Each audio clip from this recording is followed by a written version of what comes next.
Oke. Assalamualaikum warahmatullahi wabarakatuh. Waalaikumsalam warahmatullahi wabarakatuh. Nelayan sejahtera. Nelayan sejahtera. Nelayan sejahtera. Terima kasih. Hari ini kami atas nama Front Kebangkitan Petani Nelayan sedang memperingati Hari Nelayan Indonesia. Maka dari itu kami menghimbau kepada seluruh nelayan Indonesia, mulai hari ini, detik ini, kita harus bahu-membahu dan mempersatukan laut-laut kita yang ada di Nusantara ini.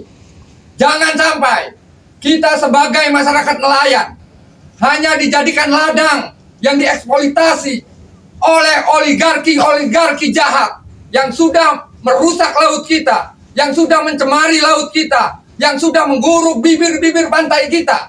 Sehingga kita sebagai masyarakat nelayan, ruang lingkup kelangsungan hidup nelayan sudah dirongrong oleh para oligarki. Sedangkan oligarki di sini sudah menjadi satu kesatuan dengan para pemangku kebijakan.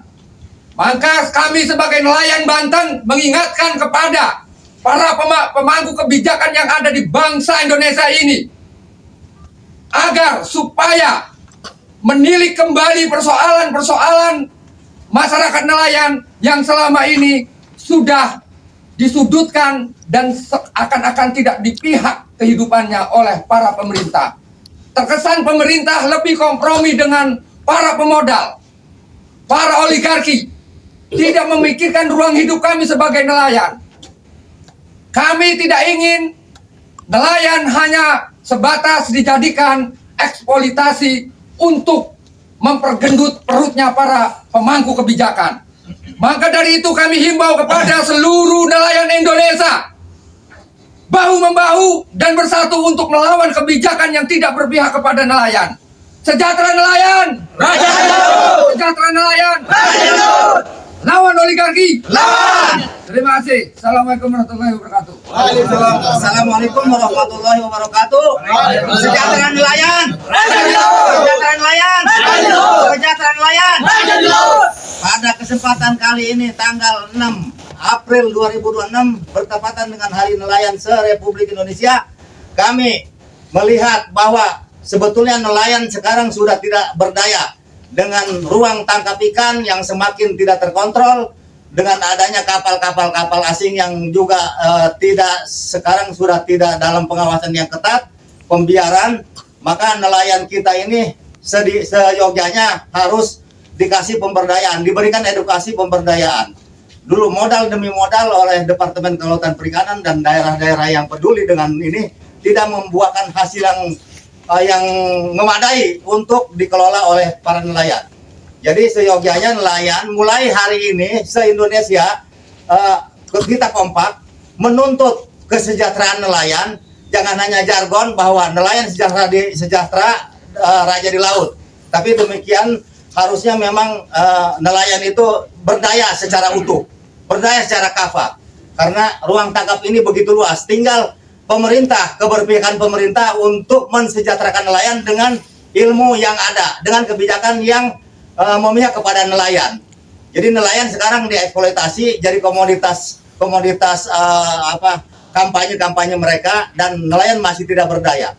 Harapan kami bahwa di hari ulang tahun nelayan Republik Indonesia bahwa pemerintah harus peka melihat kondisi yang ada di nelayan Indonesia. Terima kasih. Demikian. Assalamualaikum warahmatullahi wabarakatuh. Waalaikumsalam warahmatullahi wabarakatuh.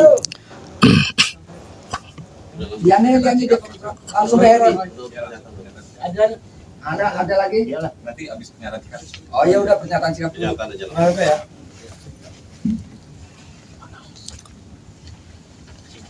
Baik, assalamualaikum warahmatullahi wabarakatuh. Waalaikumsalam warahmatullahi wabarakatuh. Nelayan sejahtera. Nelayan sejahtera. Nelayan sejahtera. Dalam rangka memperingati Hari Nelayan, kami menyatakan sikap tegas bahwa praktik perampasan ruang hidup di wilayah pesisir Banten bukan sekedar pelanggaran administratif, melainkan ancaman nyata terhadap kedaulatan negara, hukum, dan hak hidup rakyat. Negara tidak boleh kalah, apalagi tunduk di hadapan kepentingan korporasi. Kasus-kasus seperti pemagaran laut merupakan simbol nyata dari perampasan kedaulatan ini sendiri. Pemagaran laut sepanjang 30 km lebih yang melintasi 8 kecamatan di Kabupaten Tangerang dan Kabupaten Serang adalah bentuk nyata penguasaan ruang publik secara ilegal. Meski telah dinyatakan melanggar hukum dan sebagian dibongkar, sisa-sisa pagar masih menjadi ancaman langsung bagi keselamatan nelayan, merusak perahu, alat tangkap, dan menghambat akses mencari nafkah. Lebih serius lagi, penegakan hukum berhenti pada pelaku lapangan. Aktor intelektual dan pihak yang memperoleh keuntungan utama belum tersentuh. Ini menunjukkan adanya ketimpangan serius dalam penegakan hukum. Denda administratif sebesar 48 miliar rupiah pun belum jelas eksekusinya. Jika hukum hanya tajam ke bawah dan tumpul ke atas, maka yang butuh bukan hanya keadilan, tetapi legitimasi negara itu sendiri. Tidak hanya di laut, terjadi juga perampasan di wilayah pesisir. Pemiskinan terstruktur dan sistematis. Di daratan pesisir, praktek pemaksaan penjualan tanah dengan harga murah adalah bentuk kekerasan struktural terhadap rakyat. Ini bukan transaksi bebas, melainkan perampasan yang dibungkus legalitas semu. Negara yang membiarkan ini sama saja membiarkan rakyatnya digusur dari tanahnya sendiri. Pengurugan dan alih fungsi sungai seperti Sungai Muara, Sungai Apuran, dan Sungai Tahang, serta penimbunan rawa-rawa telah merusak sistem ekologis. Dampaknya nyata. Banjir meningkat, sumber air terputus, petani dan petambak kehilangan penghidupan. Ini adalah kejahatan ekologis yang berujung pada kehancuran ekonomi rakyat kecil. Yang ketiga adalah pembabatan hutan lindung, pelanggaran terbuka terhadap hukum negara. Dengan dalih proyek strategis nasional, kawasan hutan lindung dibabat dan dialihfungsikan menjadi industri properti tanpa dasar hukum yang sah. Tidak ada kesesuaian dengan tata ruang dan tidak ada perubahan status resmi kawasan. Ini bukan lagi dugaan, ini adalah pelanggaran terang-terangan terhadap hukum negara. Jika praktik ini dibiarkan, maka negara telah gagal menjalankan mandat konstitusi untuk melindungi lingkungan hidup dan sumber daya alam bagi sebesar-besarnya untuk kemakmuran rakyat. Oleh karena itu, negara harus bertindak, hentikan semua aktivitas ilegal sekarang juga.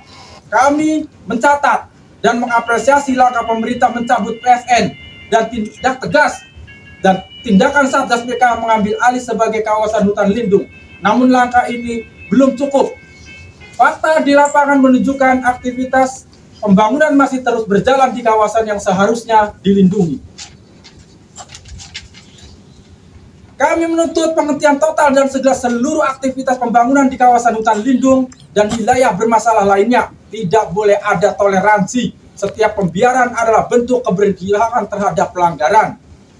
Oleh karena itu, audit total proyek PIK 2, bongkar, hentikan, dan tindak tanpa kompromi. Kami menuntut audit menyeluruh, independen, dan terbuka terhadap seluruh kejahatan proyek PIK 2 tanpa pengecualian. Audit harus mencakup seluruh aspek perizinan, tata ruang, kehutanan, lingkungan hidup, hingga potensi tindak pidana. Seluruh praktek manipulasi izin, pelanggaran tata ruang, kerusakan lingkungan, dan perampasan ruang hidup yang dilakukan oleh P2 harus diungkap ke publik. Tidak boleh ada negosiasi atau pelanggaran, atau tidak boleh ada negosiasi atas pelanggaran hukum tersebut. Hasil audit wajib menjadi dasar untuk menghentikan seluruh proyek yang melanggar hukum, mencabut seluruh izin yang cacat atau diperoleh secara tidak sah, memulihkan hak-hak masyarakat yang dirampas tanahnya, menindak tegas seluruh pihak yang terlibat termasuk korporasi, aktor intelektual di baliknya. Dan terakhir, kembalikan kedaulatan kepada rakyat. Hari Nelayan bukan sekedar seremoni. Ini adalah pengingat bahwa laut, pesisir, hutan, dan seluruh sumber daya alam adalah milik rakyat, bukan komoditas yang bisa dikuasai segelintir pihak. Kami menegaskan, kedaulatan negara harus berdiri di atas kepentingan rakyat, bukan tunduk pada kekuatan modal dan korporasi. Jika negara abai, maka rakyat akan terus menjadi korban. Jika hukum tidak ditegakkan, maka ketidakadilan akan menjadi sistem. Negara harus memilih berpihak kepada rakyat atau tenggelam bersama penjajah. Nelayan sejahtera! Nelayan sejahtera! Nelayan sejahtera! Merdeka! Merdeka! Takbir! Terima kasih. FK Front Kebaktian Petani Nelayan, Banten, 6 April tahun 2026.